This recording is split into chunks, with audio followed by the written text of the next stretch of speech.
Yes, ready, start.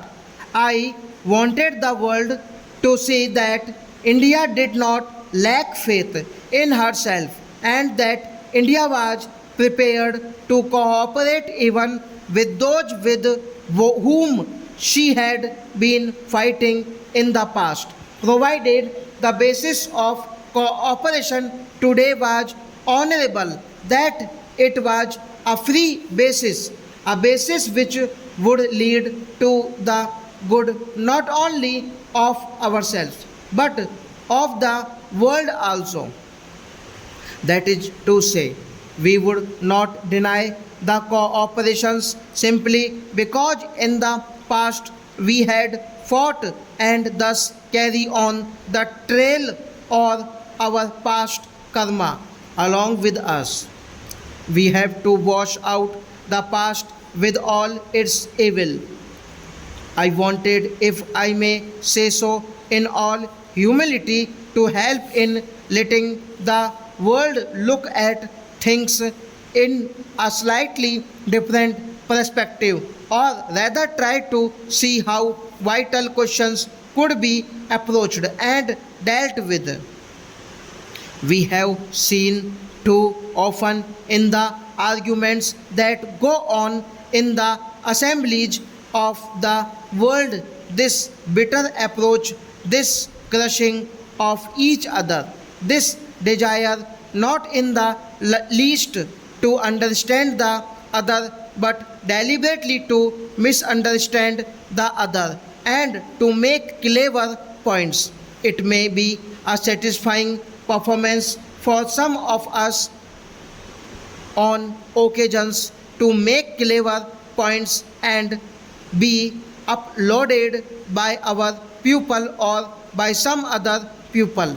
But in the state of the world today, it is a poor thing for any responsible person to do when we live on the verge of catastrophic wars, when national passions are roused, and when even a casually spoken word might make all the difference.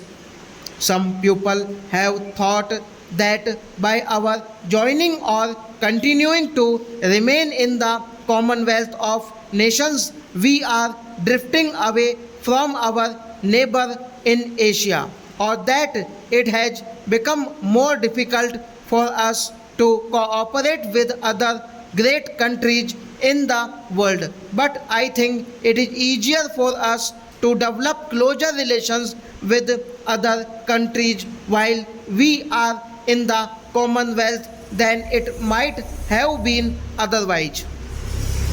This is rather a peculiar thing to say. I have given a great deal of thought to this matter. The Commonwealth does not come in the way of our cooperation and friendship with other countries. Ultimately, we shall have to decide, and ultimately, the decision will depend on our own strength. If we dissociate ourselves completely from the Commonwealth, then for the moment we are completely isolated. I think you will find that during this period of 2 years or less, India has gone up in the scale of nations in its influence and in its prestige. It is a little difficult for me to tell you exactly what India has done or has not done. It would be absurd for anyone to expect that India can become the crusader for all causes in the world and bring forth results. Even in cases that have borne fruit, it is not a thing to be proclaimed from the housetops, but something which does not require any proclamation is the fact of India's prestige and influence in the world affairs. Considering that the came on the sense as an independent nation only a year and a half or a little more ago. It is astonishing the part that India has played. One more thing I should like to say, obviously, a declaration of this type or the resolution that I have planned before the House is not capable of amendment. It is either accepted or rejected. I am surprised to see that some honorable members have sent in notices of amendments. Any treaty with any foreign power can be accepted or rejected. It is a point declaration of 8 countries and it cannot be amendment in this house or in any house. It can be accepted or rejected.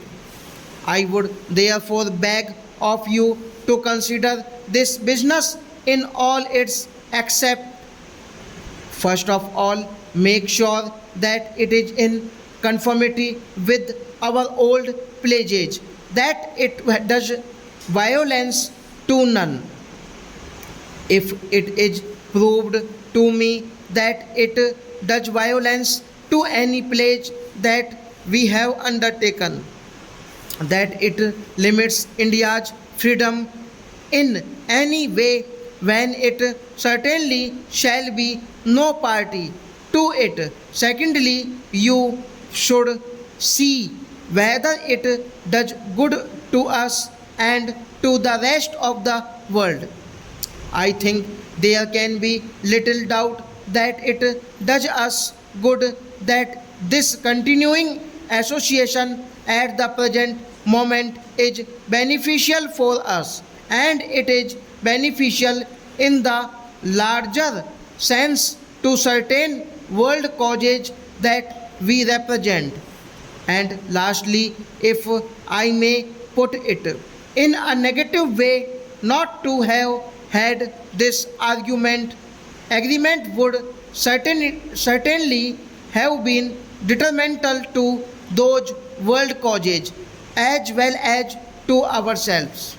And finally, about the value, I should like this House to attach to this declaration and to the whole business of the talks leading up to this declaration. It is a method which brings a touch of handling with it in this world which is today sick and which has not recovered from so many wounds. Stop.